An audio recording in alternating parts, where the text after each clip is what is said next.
May not be able to see me, but I'm sure they can. I can just... Just pop in every now and then. Yeah. You're watching the Australian Guitar Show.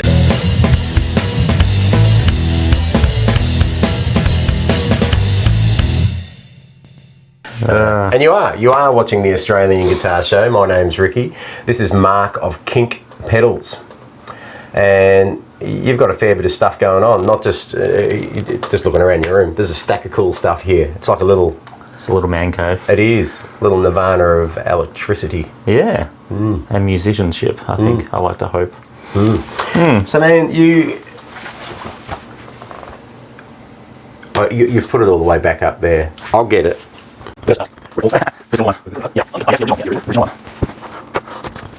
Thanks to the wonders of editing, we're now just sitting right back here, nice and comfortably. Where did it all start for you? So I think going back to the start of 2017, I'd been on a crazy effects buying spree where I just wanted everything, and I'd started putting together a main board and sort of had a brainwave that I maybe should try and look at making my own pedals. And then I reached out to Paul at DIY guitar pedal builders in Australia, and got a kit and pretty much soldered it together. It's got a whole... Is this it? That's it. I think it's got a whole 5... We'll see how close. We'll see if that actually works. Oh, it kind of does. Look, I can actually turn that into your head. Oh, that's fantastic. And now you are a floating fuzz. Yeah, so I was very proud. The circuit board's, I think, probably about 1 centimetre by 1 centimetre. It's the smallest thing ever, and I ran down to my wife, and I was very, very excited about, soldering these things together, and plugged it in, and it worked. So is that what kind of just set you off to then go, I think I can do more, or was that a bit of an evolution? No, I think it was that was probably the catalyst. I think that I sort of said, well, this is, I loved it. It was a very simple circuit. It's just based off a bass fuzz, but it sounds phenomenal. It's got the one knob, and the next step of the evolution was designing something that again had the one knob and sounded pretty brutal, and I really enjoy the design aspect of it, as well as the effect sound. That really works well for me. How long did it take you before? Because did you do a few kits first, or did you? No, just that was that was stuff? the first kit. I actually did try a second kit and failed miserably. I tried to build a rat. I think I put some components in backwards and ended up just cooking the circuit board. So I think I've kept it in the bucket of shame, that I've got the reminder of what not to do. So, I think I was working with really poor equipment and that sort of stuff, and my skill level wasn't there. So I did that, and then that was the last kit I tried to do, and then I sort of reached out to Paul again and sort of asked him how to go about making circuit boards. Right, so you do everything right from the... Yeah, I do the designing of the circuit boards and the and the layout and that sort of stuff. I don't fabricate them. I don't sort of make my own circuit boards, but that's would involve an awful lot of money to do that, I guess. So you kind of started off with drive pedals and moved into other things, or do you just... Fuzz pedals I think is where I started. All the fuzz stuff. It's simpler circuits. It's kind of better to work with. I've made a few boost pedals as well. And as time goes by, I'm looking at adding more sort of digital stuff, and I'm working on some digital stuff at the moment. Yeah, cool. Some reverbs and delays, but back in the day it was all about the fuzz. Yeah. And then I did a tremolo pedal, which I kind of really dig as well. Is that still on the market?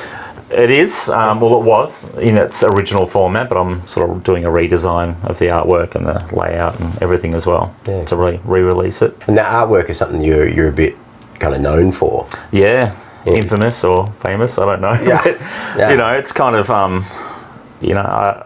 I try not to take anything too seriously, and I hope that reflects in what I'm doing as well. But look, I've been lucky enough to find some artists who really, really gel with me, and are good at turning my ideas that I have in my head. I usually sketch out something in an appalling kind of way to send it through, and they can always transform it into something really good. So collab wise, it seems you've got something going on with Stuart from R&RMF. Correct. Yep. Yeah. It's Much being told about that yet, or is that still? Well, no, I don't think there's too much secret. I mean, I don't want to give too much away, but it's a dual pedal. One side was from us, and one side was from Stuart. And you know, an external person did the artwork. Fantastic artwork, sort of, you know, taking influence from our Indigenous people from both Australia and New Zealand.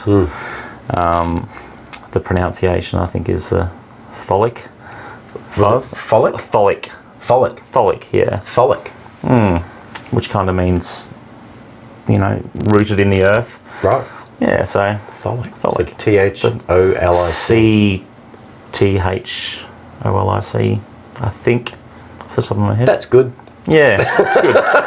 It was a name that I sort of looked at the you know, the meaning. I thought that sort of fits really well, and you know, it's good when you can't spell when well, it looks completely different. Yeah, I love stuff like that. It's going to be good because hopefully people will look at it and sort of wonder what's going on. But yeah, my side was essentially really a bit of a rat going into another fuzz. Yeah, nice. So it sounds quite brutal. It's a good pedal. And switchable between. Switchable. Yeah, so switchable order as well. Yeah, so you can flick it between that. Yeah. That's pretty cool.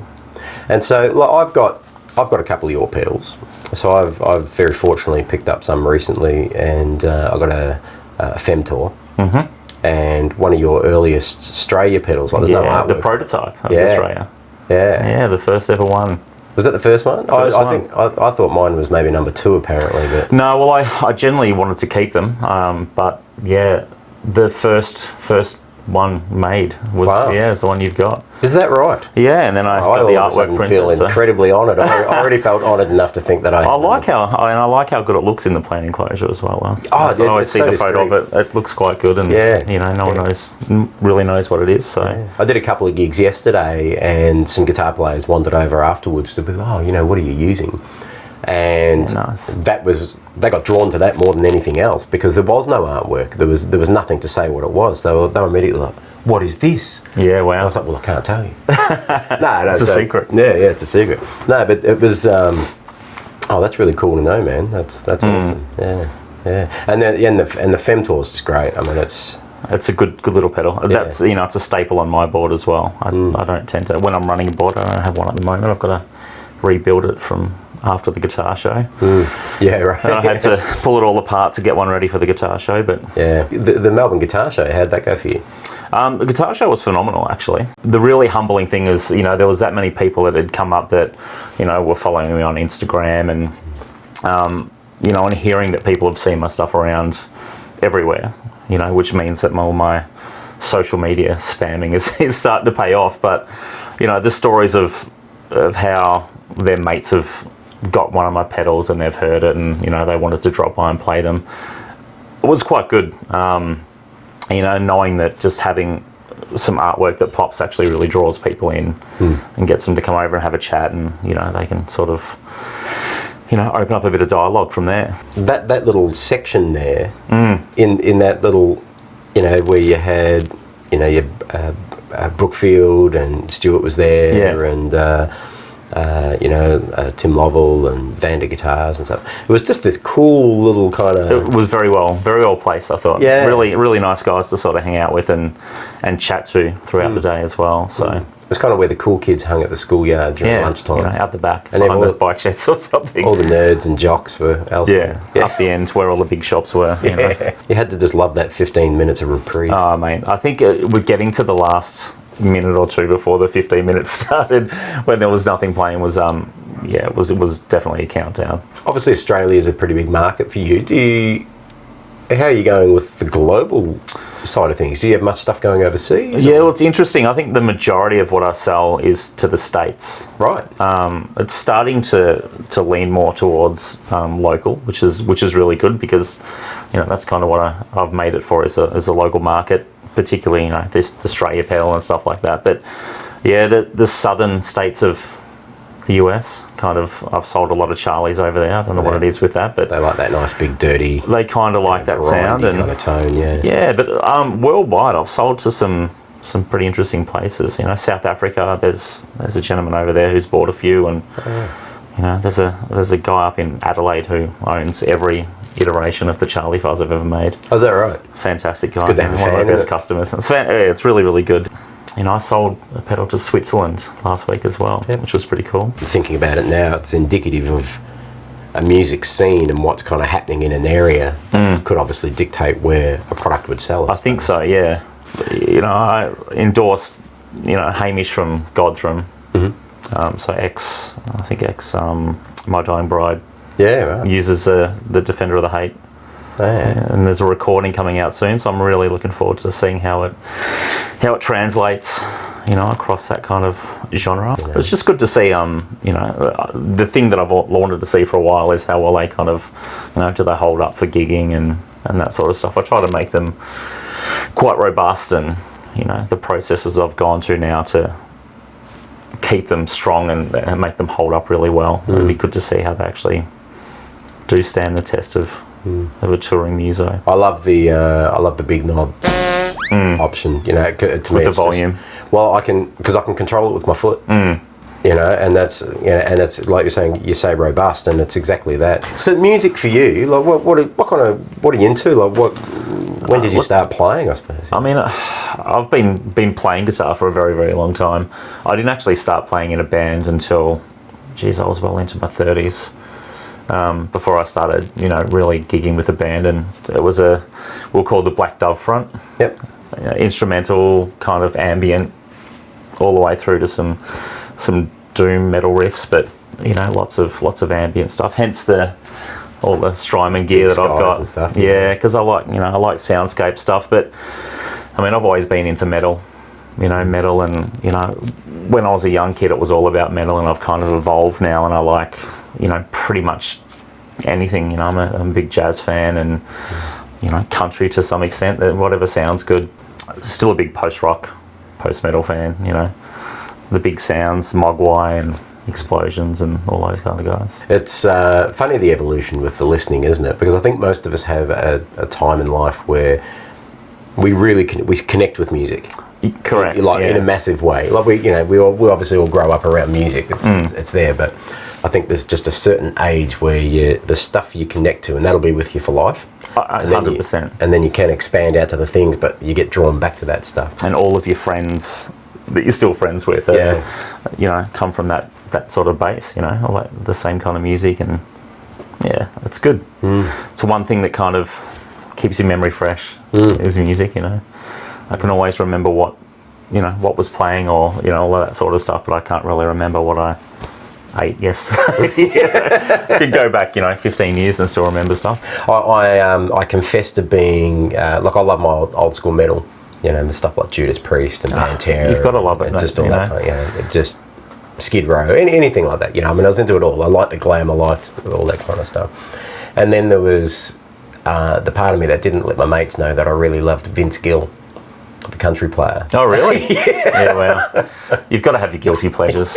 I mean, I would say what mine is, but this is kind of going out to everywhere. But we could always edit it out. We could. Well, all right, it's Patrick Swayze. She's Like the Wind. Great song. Dirty Dancing. Dude, do not Don't know be what it embarrassed. is. Or Baker Street's another one. Like, they're my... Oh, Jerry Rafferty. Yeah. But yeah, it's funny, those little influences that kind of shine through, and how the expanse of what you listen to will shape what you create. Whether it's as a writer or like yourself making pedals. And so you talked about you looking at getting into some digital stuff. So kind of what's on your horizon there? Well, a while ago I made a prototype compressor delay, and I couldn't get the switching to work. So it's a compressor going into delay with an effects loop. So you can run all your gain pedals after your compressor before you delay. I've taken it to some shops to give them a play, and it does the whole twangy country slapback thing perfectly well, and it also does the ambient long delay trails and stuff like that. But I couldn't get the delay to work really well for me, so I'm going to go digital, and I'm working on different algorithms now for that. But I'm going to keep the compression still an optical compressor. That's a great idea. It's really good. So there's that, and everyone wants a reverb pedal. I got, that was probably the most asked question at the guitar show was, you know, do I have a reverb pedal, do I have a delay pedal, or do I have anything for an acoustic guitar? I'm really keen to get out there and have Australian-made product at my feet. I'm keen to have it in at my your feet hands as well. Believe me. And my amps and stuff, so that because we're actually genuinely blessed to have a lot of stuff at our fingertips that people just haven't seen, I think. Yeah, I agree, and that's, you know, as I was saying earlier, the big takeaway for me from the guitar show was the amount of quality products that, you know, I didn't even know about. You know, I follow an awful lot of, you know, Aussie companies, but I still wasn't aware of, you know, what they were. You mentioned a few local artists kind of using the stuff. Is there? Yeah, so is it, I suppose the hard thing is remembering. Mammon's Throne. So the bass player's using the high horse. Right. Mammon's Throne. Mammon's Throne, yeah. Kind of dreamy kind of band. Great band. You should probably get out and see them. You know, and he's using that on bass, which, you know, again, this is the thing that really excites me about music is I made it as a guitar pedal. It's based off a vintage guitar pedal, and, you know, someone's just taken an octave fuzz and thrown it into a bass through it, and that's what they're using because it works well. And would it be fair to say that you like the Dan Electro Fab Tone? Look, it probably would be. I have a bit of I have an addiction to them. Is 5 enough? No, I don't think so. I'm going to keep collecting them. You know, they're for what you know, bang for buck, they're a phenomenal pedal. It's kind of like it's their. It's a metal zone. I was going to say it's Dan Electro's a metal zone. Dan Electro metal zone. That's exactly what it is. You know, if you know how to use it. And I'm not sure which one, but one of them's modded, you know, to make it a little bit more user friendly, and that's, I guess, the evolution of the stab zone, where that came from, hence the Fab Tone stab zone. Yeah, that's clear. You know, hopefully someone's picked up on that, but yeah, if they haven't, they just they just have. I just have. Yeah, wow. So yeah, look, I spent a lot of time working on a circuit that would work better for what I was after. You know, dropped the gain down quite a lot and mucked around with the EQ in it. Thank you for your time. No worries, thanks for coming out. I really appreciate it. I came out a long time ago, didn't I? That's in the Rick's joke booker. That's it. Yeah, the Rick's absolute shit jokes. That's a dad joke with the best of them, mate. Yeah, it is. Yeah, but no, man, I really appreciate your time, and it's great kind of just having a bit of a chat and getting a bit of insight to what you're doing and what you've done, and looking forward to seeing the new pedals kind of coming out with the delay and the reverb. I'll be waiting patiently. Hopefully soon. That'd be cool. Yeah, excellent. Awesome. Thank you. Thanks, man. Appreciate it.